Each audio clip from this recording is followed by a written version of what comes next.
रुको, video skip मत करना, क्योंकि अगले कुछ मिनटों में जो आप देखने वाले हो वो शायद आपको अनकंफर्टेबल कर दे।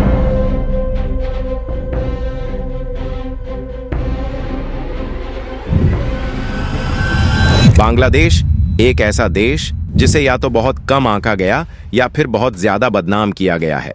लेकिन सच्चाई क्या है? भीड़, गरीबी और संघर्ष की तस्वीरें तो आपने देखी होंगी, पर क्या आपने उस जिंदगी को महसूस किया है जो इन तस्वीरों के पीछे सांस लेती है? यहाँ लोग दिन में कैसे सरवाइव करते हैं? रात को डर ज्यादा होता है या उम्मीद? और जो हमें एक्सपोज्ड लगता है, क्या वो सच में सच्चाई है या अधूरी कहानी? इस ट्रैवल डॉक्यूमेंट्री में कोई स्क्रिप्टेड ड्रामा नहीं, कोई झूठा ग्लैमर नहीं, सिर्फ ग्राउंड रियलिटी, वो भी बिना फिल्टर। तो सवाल ये है, क्या बांग्लादेश उतना ही टफ है जितना बताया जाता है, या फिर हम सच जानने से डरते हैं? वीडियो अंत तक देखना, क्योंकि हर जवाब एक नया सवाल खड़ा करेगा। लेकिन आगे बढ़ने से पहले कमेंट्स में जरूर बताइए कि आप हमारी ये वीडियो किस राज्य से देख रहे हैं। इसी तरह की और रहस्यमयी जानकारी प्राप्त करने के लिए हमारे चैनल ट्रू हिस्ट्री को आज ही सब्सक्राइब करें और बेल आइकॉन को प्रेस करें। जैसे ही आप ढाका में कदम रखते हैं, सबसे पहले जो चीज आपको घेर लेती है वो है भीड़। हर तरफ लोग, रिक्शा, बसें, बाइक और पैदल चलते चेहरे, मानो शहर कभी रुकता ही नहीं। सड़कों पर ट्रैफिक सिर्फ जाम नहीं है, बल्कि यह यहाँ की रोजमर्रा की हकीकत है।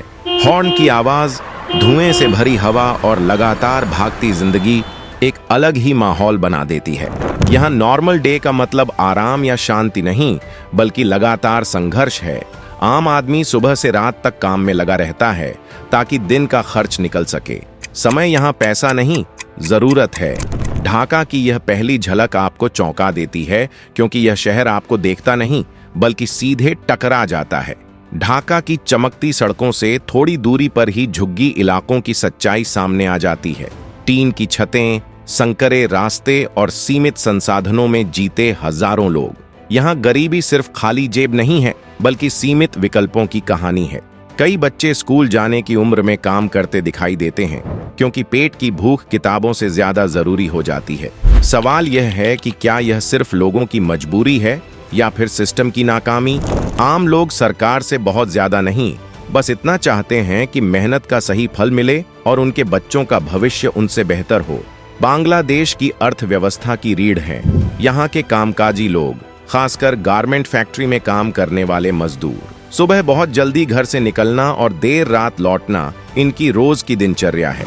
लंबे वर्किंग आवर्स के बावजूद सैलरी सीमित रहती है, लेकिन विकल्प कम होने की वजह से लोग शिकायत नहीं कर पाते। इन फैक्ट्रियों में महिलाओं की संख्या ज्यादा है, जो न सिर्फ अपने परिवार को संभालती हैं, बल्कि देश की एक्सपोर्ट इकोनॉमी में भी बड़ा योगदान देती हैं। दुनिया के कई बड़े ब्रांड्स इन्हीं हाथों की मेहनत से बने कपड़े पहनते हैं। फिर भी ये लोग बिना आवाज उठाए चुपचाप उस सिस्टम को ढोते रहते हैं जो पूरे देश को आगे बढ़ा रहा है। बांग्लादेश में महिलाओं की जिंदगी सिर्फ घर की 4 दीवारों तक सीमित नहीं है, लेकिन पब्लिक प्लेस पर उनकी सुरक्षा आज भी एक बड़ा सवाल बनी हुई है। काम पर जाना, भीड़ भाड़ वाले ट्रांसपोर्ट का इस्तेमाल करना और देर रात लौटना, हर कदम पर सतर्कता जरूरी है। काम और परिवार के बीच संतुलन बनाना आसान नहीं, खासकर तब जब समाज की सोच अभी भी कई जगह पीछे है। फिर भी हकीकत यह है कि चुनौतियों के बावजूद महिलाएं आगे बढ़ रही हैं। वे पढ़ रही हैं, कमा रही हैं और अपने लिए जगह बना रही हैं, डर के साथ, लेकिन हिम्मत नहीं हारते हुए। बांग्लादेश में इस्लाम सिर्फ एक धर्म नहीं, बल्कि सामाजिक ढांचे का अहम हिस्सा है। दिन की शुरुआत और अंत मस्जिदों से आती अजान की आवाज के साथ होती है, जो लोगों की दिनचर्या को दिशा देती है। धार्मिक अनुशासन यहाँ साफ दिखाई देता है, लेकिन इसके साथ व्यक्तिगत आजादी की अपनी सीमाएं भी हैं। अधिकतर लोग अमन और सह अस्तित्व में विश्वास रखते हैं, पर कहीं कहीं आस्था और कट्टरता के बीच की रेखा धुंधली हो जाती है। यही संतुलन तय करता है कि धर्म जिंदगी को जोड़ता है या बांटता है। बांग्लादेश का खाना उसकी जिंदगी की तरह सादा लेकिन असरदार है। सड़कों पर मिलने वाला स्ट्रीट फूड सिर्फ पेट भरने का साधन नहीं, बल्कि रोजमर्रा की जरूरत है। मछली और चावल यहाँ के खाने की पहचान है, जो लगभग हर घर में मिल जाते हैं। सीमित साधनों के बावजूद स्वाद में कोई कमी नहीं दिखाई देती। यहाँ खाना गरीबी की निशानी नहीं, बल्कि संस्कृति की पहचान है। एक प्लेट खाना आपको लोगों की आदतें, उनके हालात और उनकी सोच को समझने का मौका देता है। बांग्लादेश की सड़कों पर आपको दो तरह के बच्चे मिलेंगे, कुछ स्कूल जाते हुए और कुछ काम पर जाते हुए। एक तरफ किताबें हैं, दूसरी तरफ रोज की कमाई की मजबूरी।